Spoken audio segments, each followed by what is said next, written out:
طلقتم النساء ما لم تمسوهن أو تفرضوا لهن فريضة ومتعوهن على الموسع قدره وعلى المقتر قدره متاعا بالمعروف حقا على المحسنين.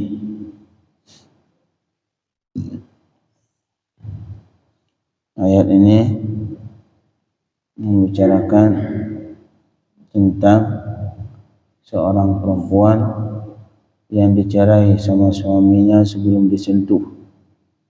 Disentuh di sini maksudnya sebelum sebelum dijima.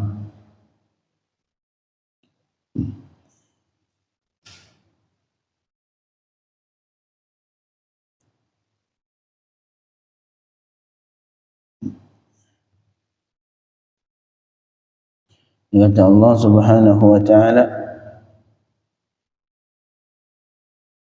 dan juga dalam hal ini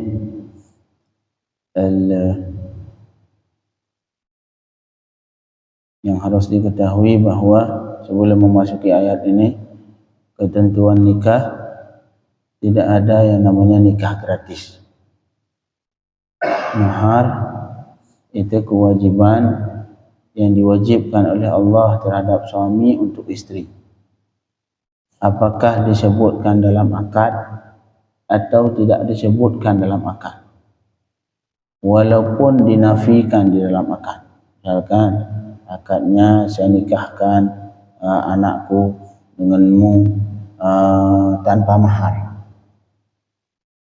Hukumnya bagaimana? Tetap wajib mahar. Mahar yang dihitung adalah mahar dilihat kakaknya. Kakak perempuannya dulu nikah berapa, ikuti kakaknya. Ataupun dalam bahasa syariat namanya mahar mithil. Mahar mithil adalah mahar ukuran mahar keluarganya, dilihat kakaknya, terus ibunya dulu ketika nikah. Kemudian ada satu lagi permasalahan, yaitu perempuan yang menyerahkan dirinya untuk dinikahkan. Contoh, dia datengin ke abahnya, "Abah, tolong nikahin saya." Udah gitu aja. Ataupun disebutkan bila mahrim, "Tolong nikahin saya sama si fulan tanpa mahar." Itu namanya perempuan itu mufawwidah. Mufawwidah artinya perempuan yang menyerahkan dirinya untuk dikawinkan dengan seseorang. Ini ketentuannya mahar wajib atau tidak. Walau tidak disebutkan dalam akad mahar, walau perempuan itu mengatakan dirinya enggak perlu mahar, yang hukumnya tetap wajib mahar. Tetap wajib mahar. Entar siapa yang menentukan berapa kadar mahar? Ditentukan sama laki-laki. Nah, ada misalkan perempuan mengatakan zawijni bila mahrin, kalau nikahkanku tanpa mahar. Hukum mahar wajib, karena itu kewajiban dari Allah. Cuman berapa kadarnya nanti laki-laki yang menentukan. Nah, laki-laki suaminya itu yang menentukan, ataupun farad dalam bahasa fikih.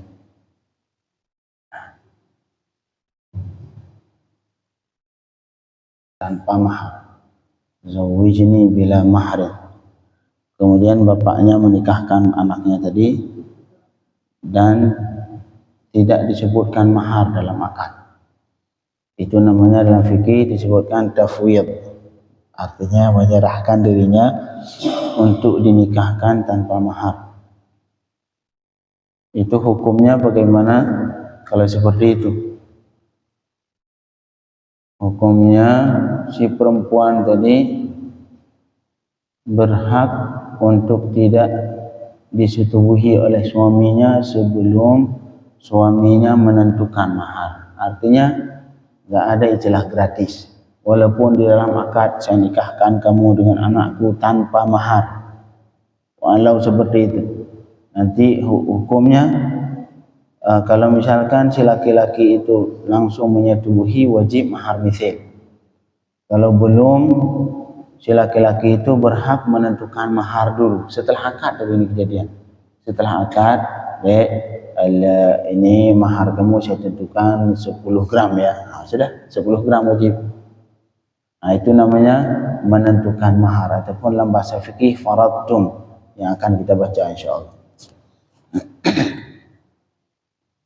Jadi kembali ke sini, a'udzubillahi minasyaitonirrajim. La junaha alaikum, tidak berdosa terhadap kalian. Idza talaqtumun nisa, jika kalian mencerai istri-istri kalian, malam tamassuhun, sebelum kalian menyentuh mereka. Yang menyentuh di sini artinya ai tujami'uhun, kalian berjima dengan mereka. Atau sebelum kalian farad bagi mereka akan faridah mahar, sebelum kalian tentukan mahar. Jadi seorang perempuan yang mufawwidah tadi, yang menyerahkan dirinya untuk dinikahkan sama wali tanpa mahar. Kemudian wali menikahkan, saya nikahkan kamu dengan anakku tanpa mahar. Ini hukumnya laki-laki tadi boleh mencerai istrinya itu sebelum disetubuhi dan sebelum ditentukan mahar. Yang pada dasarnya kalau yang kejadian seperti ini, laki-laki tentukan mahar dulu setelah nikah. Sebelum ngapa-ngapain, santri itu suaminya tentuin mahar dulu. Ingin berhubung tadi dalam akad nggak ada mahar, sekarang saya tentukan maharmu misalkan 10 juta. Sudah wajib 10 juta. Jadi yang menentukan suami, tapi atas ridha istri. Jangan ditentukan 10.000. Jangan.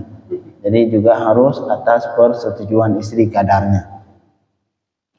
Jadi permasalahan sekarang kalau misalkan sebelum ditentukan mahar belum ditentukan sama suami, dan dijima juga belum, tiba-tiba ditolak sama suami, boleh atau tidak tolak seperti itu? Boleh. La junaha alaikum, tidak berdosa terhadap kalian jika kalian mentalak istri sebelum kalian setubuhi atau sebelum kalian tentukan bagi mereka akan mahar, sebelum ditentukan mahar. Itu saat itu sehingga tidak wajib apa-apa bagi istri, bagi suami. Kalau misalkan nikah tidak ditentukan maharnya, kemudian dia belum belum berjima dengan istri dan belum ditentukan mahar, hukumnya kalau ditalak apa yang terjadi? Tidak wajib apa-apa, tidak wajib mahar sama sekali. Atau mahar belum ditentukan, dan dijima juga belum. Kalau misalkan sudah ditentukan mahar, ntar wajib mahar setengah, ataupun sudah dijima wajib mahar mithil. Lihat kakaknya dulu nikah berapa. Kalau kakaknya nikah misalkan 10 gram, wajib 10 gram. Itu namanya mahar mithil. Kalau sebelum sebelum ditentukan mahar, dalam akad tidak ditentukan mahar, kemudian setelah akad belum ditentukan mahar, dan belum dijima kemudian ditolak. Hukumnya bagaimana? Si suami yang pertama tidak berdosa, yang kedua tidak wajib mahar sama sekali. Soalnya mahar belum ditentukan. Yang wajib cuma satu, kata Allah, wa matti'uhunna, dan berilah mut'ah kepada mereka. Ini bukan nikah mut'ah ini. Ada namanya mut'ah dalam kitab fikih bab talaq. Mut'ah itu kalau bahasa kita mungkin sekarang pesangon.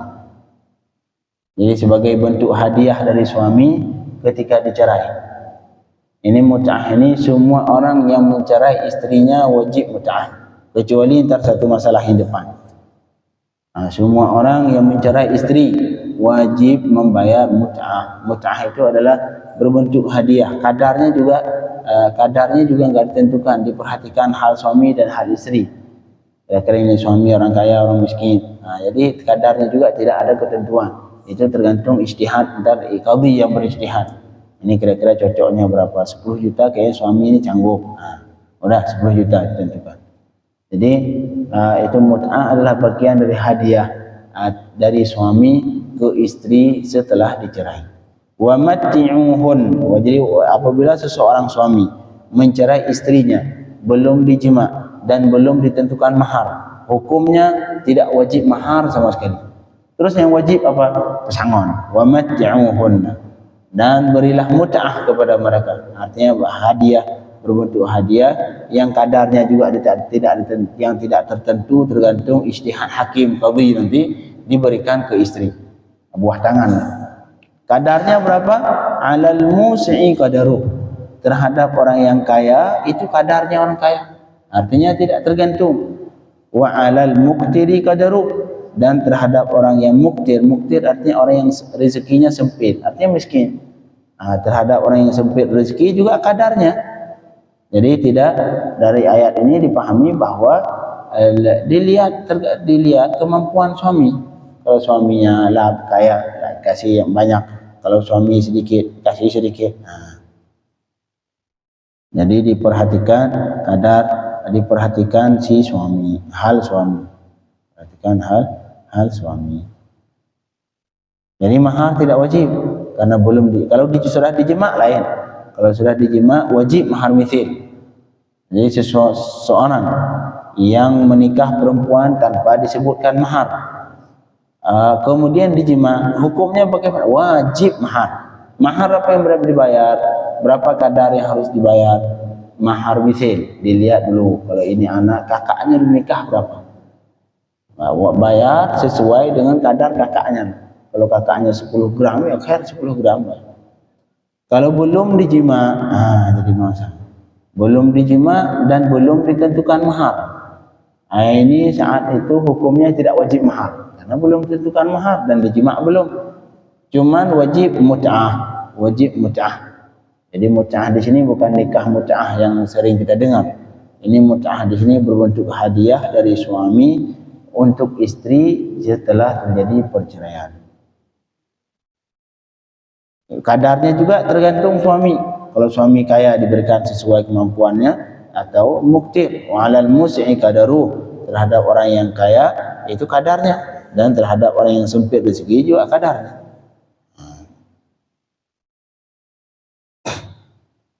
Mata'an bil ma'ruf, sebagai pemberian dengan ma'ruf yang sesuai syar'i, Haqqan itu mata', jadi pemberian tadi hak terhadap orang-orang yang berbuat baik, orang-orang yang taat. Suami-suami yang taat adalah suami-suami, ataupun suami yang baik adalah suami yang memberikan mut'ah kepada istrinya setelah dicerai. Inilah syariat Islam. Setelah dicerai juga masih harus memberikan sedikit hadiah buat istri. Buat perempuan yang dicerai, si suami wajib ngasih sesuatu. Jangan selesai cerai sudah, enggak boleh seperti itu. Kasih hadiah sedikit, biar mungkin istrinya ketika di awal-awal dicerai dalam keadaan susah, dalam keadaan sedih, dulunya ada suami sekarang jadi janda, akhirnya dikasih sedikit pemberian yang membuat dia itu sedikit penghibur lah, sedikit penghibur untuk istri. Itu namanya mut'ah. Marhaban. Ya.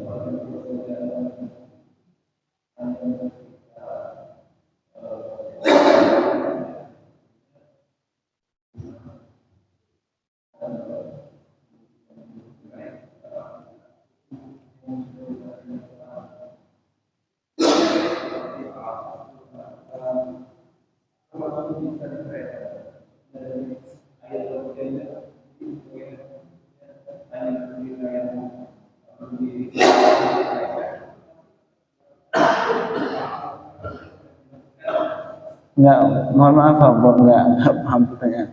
Saya diulang. Tidak terdengar pertanyaannya. Maksudnya gini, jika ayat dari 236 ini hanya menjelaskan suami yang menuntut, suami yang menuntut istrinya kemudian dicerai, atau tetap berlaku yang dijelaskan sebelumnya salah satu salah dua. Hanya menjelaskan itu saja. Ayat 2 Ayat 2, iya.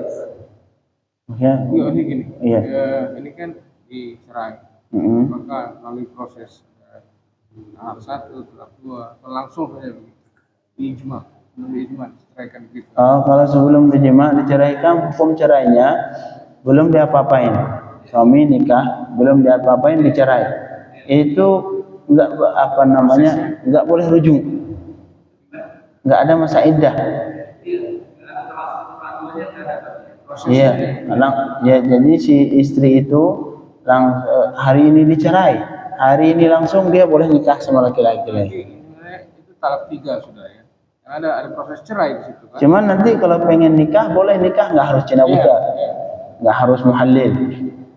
Nah, jadi bukan tidak dianggap talak 3. Kalau talak 3, otomatis ntar kalau pengen balik lagi, tiba-tiba berubah pikiran, harus muhallil, harus nikah sama orang lain dulu dia. Kalau di sini enggak, kalau misalkan dia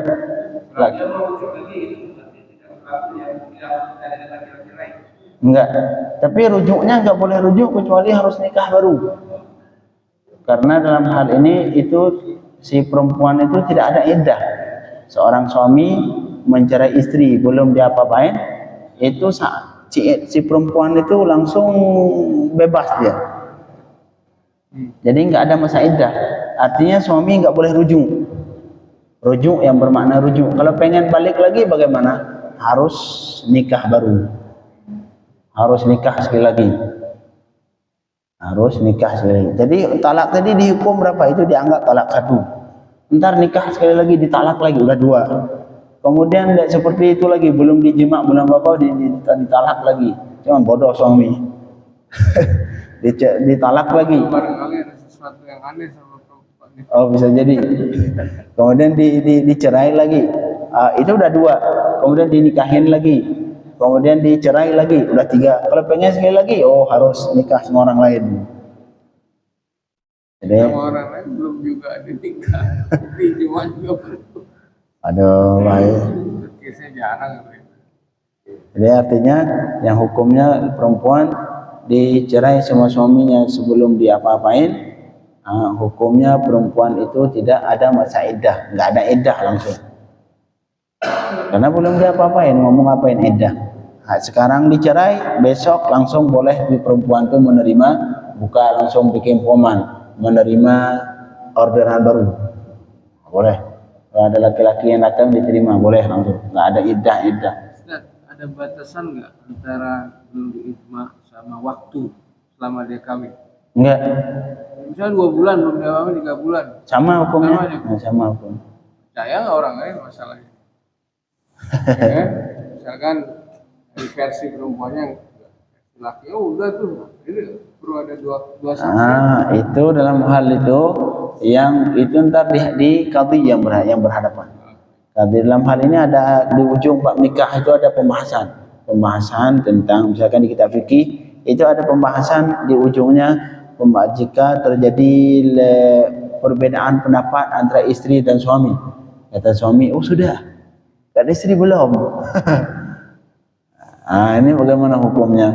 Itu ada bab siapa yang dibenarkan, hakim mendengar kalam pembicaraan perkataan istri atau yang didengar perkataan suami. Ini ada bab. Tapi yang pasti nggak ada saksi, nggak mungkin saksi. Masa jima ada saksi?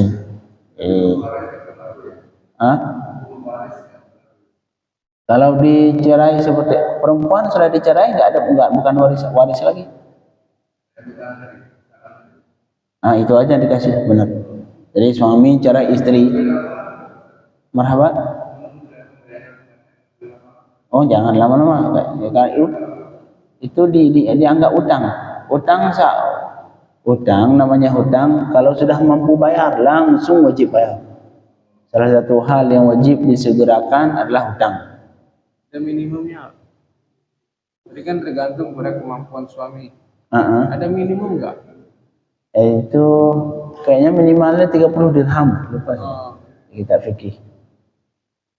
Iyalah pasti ada cuma kasih cek. Kalau ribut di sini disebutkan au tanaza'a fi. Hukumnya faradal qadhi naqdal balad. Oh ini farad mut'ah ya, hukum mut'ah.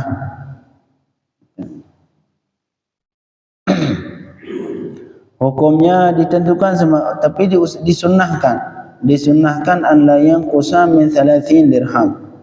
Disunahkan supaya tidak kurang dari 30 dirham. 1 dirham berapa sekarang? Jangan disunahkan. Sunnah hukum mut'ah tadi, pemberian suami ke istri setelah dicerai, jangan kurang dari 30 dirham. Tapi kalau misalkan ribut, si suami mintanya 1 dirham, si istri mintanya 100 dirham, ini gimana? Maka yang menentukan adalah qadhi. Maka saat itu qadhi turun tangan, hakim pengadilan agama turun tangan untuk menentukan. Jadi qadhi ntar memperhatikan hal suami ini, kira-kira suami sanggupnya berapa, istri ini butuhnya berapa. Dari situ beliau ntar setelah diperhatikan hal suami, diperhatikan hal istri, baru beliau menghukumkan, oh kamu harus bayar sekian. Ini kadar mut'ah seperti itu. Bukan nikah mut'ah. Itu lain. Ini nikah mut'ah di sini artinya pemberian dari suami kepada istri yang dicerai sebagai bentuk tanda terima kasih lah. Kalau ada kasus semua suami istri bercerai, tapi gara-garanya istrinya selingkuh, apakah itu suaminya wajib ngasih kayak gitu juga? Ngasih. Dirham sekitar 5.000, 15 juta. 15 juta. Oh, apa sih? Ya. Walaupun kesalahan. Iya, walaupun kesalahan istri, suami wajib ngasih mut'ah. Tapi sunnah itu tadi, sunnah sekitar jangan kurang dari 30 dirham. 30 dirham. Oh, 30. 30 dirham. Masa 50.000. Ya, baca gitu. 1 dirham berapa? 5.000. Oh, murah benar. 1 gram. Enggak, bukan gram. 1 dirham itu bukan 1 gram. Iya, di Indonesia kan, dirham itu 4, sekian gram. Kalikan 1 gramnya 5.000, 20.000, 600.000. Nah, sekitar segitu. Ya kasihlah 1 juta. Kasih 1 juta, kasih minimum itu kan. Itu minimum ya. Minimum berapa? 600.000. Minimum 600.000. Tapi kalau misalkan kalau istrinya nggak nerima, oh saya nggak mau 600.000. Mau ngapain di Jakarta 600.000? Nggak sampai UMR kan? Ya kan? Nambahin lagi.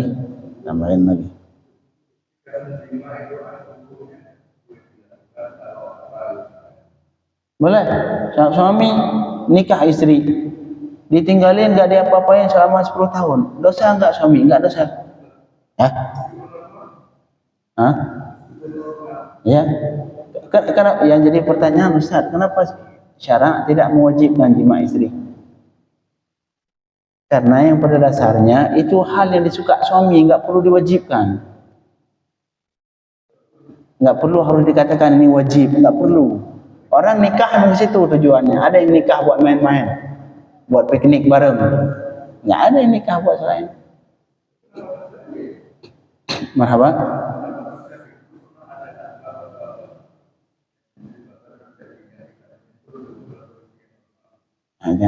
Tapi hukumnya, hukum apakah wajib? Kecuali yang jual obat. Kalau yang penjual obat kuat, itu wajib. Kita harus wajib ngasih nafkah zahir, nafkah batin. Nggak ada istilah nafkah batin. Nah, dalam fikih itu nggak ada hukum nafkah batin, wajib nafkah batin. Nggak ada. Nggak ada istilah nafkah batin. Cuma kan jadi pertanyaan, kenapa syarak tidak mewajibkan itu? Kenapa syarak tidak mewajibkan untuk nafkah batin? Karena itu memang hal yang disukai laki-laki, nggak perlu diwajibkan. Waktu cerai, cerai kalau nggak memberikan nafkah batin, salah satu syarat yang bisa diceraikan kan? Maksudnya syarat diceraikan? Syarat perempuan, alasan perempuan untuk. Oh, bukan nggak dibuat begitu Pak? Yang alasan perempuan yang berhak minta boleh dipasah, bukan tidak disentuh, bukan tidak dijima, tapi laki-lakinya impoten. Kalau impoten beda sama nggak dijima. Kalau nggak dijima dia kuat besar, tapi nggak mau doang. Tapi kalau dia mau, kapan saya bisa? Itu enggak ya, kalau seperti itu istrinya tinggal pintar-pintar ngerayu doang. Pintar ngebujuk, bangun, bangun. Tapi kalau yang satu lagi inin artinya bahasa Arab itu unna inin, kalau artinya orang yang mengalami kekurangan dikit, gangguan sehingga dia enggak bangun. Itu boleh suami istri minta masak. Kenapa? Karena ini orang emang enggak mungkin sama sekali. Kapan mau dipaksa sama istri juga enggak bisa. Mau diapakan, dipotong juga enggak bisa.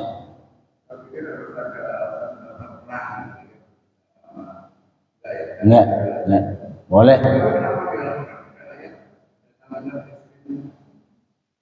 Itu bukan datangilah istrimu dari dekat, itu hukumnya. Kalau kalian datangilah istri dari tempat yang diridhoi. Itu maksudnya, bukan wajib datangi. Wajib datangi lewat tempat yang diridhoi, artinya tidak boleh lewat tempat lain.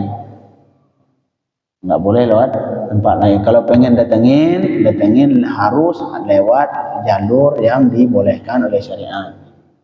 Jadi hukumnya apakah wajib apakah batin? Tidak. Kecuali ini bukan mutlak ya. Kecuali kalau darurat. Artinya kalau darurat, istri enggak bakal bisa kecuali harus itu. Daripada dia berzina, wajib itu. Wajib. Dalam ada saatnya juga wajib, tapi hukum dasarnya tidak wajib. Kecuali hal emergensi. Istrinya langsung di ultimatum, kalau kamu tidak ngapa-ngapain, saya besok nyari laki lain di luar di pasar. Saat itu harus wajib itu. Wajib. Makanya disunnahkan, Quran disebutkan dalam kitab fikih itu disunnahkan pembahasan sensitif ini, tapi enggak apa ilmu. Bisa terjadi juga, itu kan laki-laki. Untuk yang istrinya juga memberikan nafkah laki. Kalau istrinya, kalau suami minta wajib. Kalau sebaliknya harus. Karena suami sudah ngasih nafkah, ngasih mahar. Beban banyak suami, ngasih rumah. Makanya kalau suami minta ya istri sabar. Marhaba. Wajib kecuali dalam keadaan diharamkan, contoh dalam keadaan halangan. Kalau seandainya nggak bisa, marhaba. Kalau seandainya istri nggak bisa lagi, itu jangan. Jadi semua itu ada ketentuan. Bersetubuh dengan istri yang pada dasarnya suami tidak wajib. Baik pihak suami tidak wajib, kecuali jika tidak jima bakal terjadi hal yang diharamkan. Misalkan istri bakal keluar nyari laki lain, ini harus. Atau sebaliknya, ketika suami minta, istri wajib ngasih, kecuali ada hal-hal yang membuatnya, misalkan istrinya tidak mampu, sakit. Ini saat ini istri boleh mengatakan ke suami, dan suami haram. Haram kalau misalkan jimanya itu bisa merusak perempuan, haram.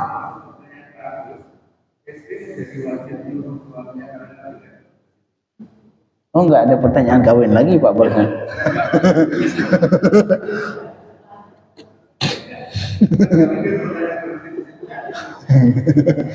Enggak, maksudnya gini Ustaz, kalau seandainya istri udah nggak bisa lagi melayani, kan udah masa tua atau apa, itu gimana sih? Ya kan, kalau begitu aja dimaafkan aja gitu. Ya sudah dimaafkan, tapi jangan cerai. Dan mentang-mentang istri ini udah nggak bisa ngapa-ngapain, udah saya cerai, jangan. Itu jahat benar suami. Jangan cerai, tunggu sampai dia meninggal. Sering-sering berdoa, ya Rab, kapan ya Allah. Enggak, kalau misalkan istrinya nggak ngasih kawin lagi, sedangkan kita mau masih membutuhkan, istrinya sudah nggak bisa melayani, terus istrinya tidak mau mengizinkan, mau bagaimana? Solusi satu doang, jangan cerai, selesai tahajud banyakin, ya Allah matikan, ya Allah. Mau bagaimana lagi? Kecuali minta izin dan istri mengizinkan, khair. Itu berdoa panjang umur. Ya Allah, panjangin umur istri saya, panjangin umur. Kalau sebaliknya, jangan cerai, tapi jangan cerai. Tapi setiap selesai tahajud minta doa cepat meninggal. Ini solusi dari saya, tapi jangan diamalkan. Serius kan? Jangan diamalkan. Doa itu ada seperti itu pun. Ya jangan juga. Oh, Saya nggak menganjurkan, ini cuma canda doang. Artinya jangan dicerai, jangan cerai. Kesimpulannya jangan cerai. Cuma istri juga harus paham kalau sudah nggak bisa melayani, ya ngasihlah izin ke suaminya baik-baik buat dia. Maksudnya mau itu. Buat,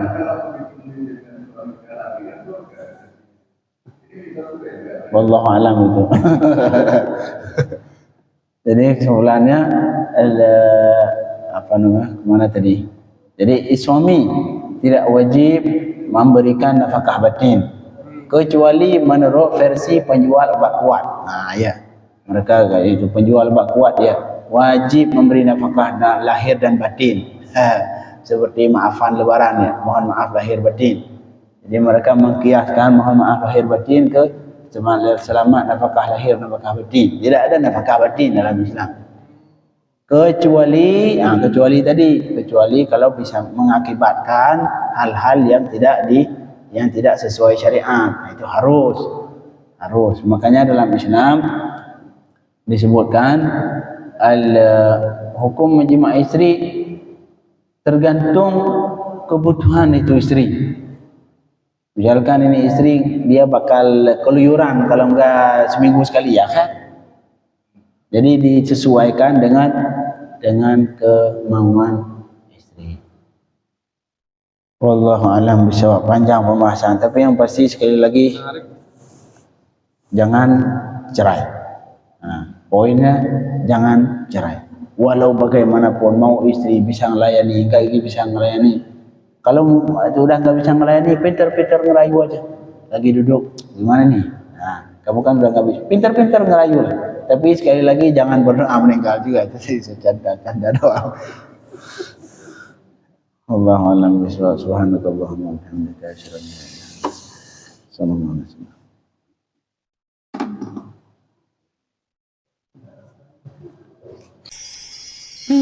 ilaik.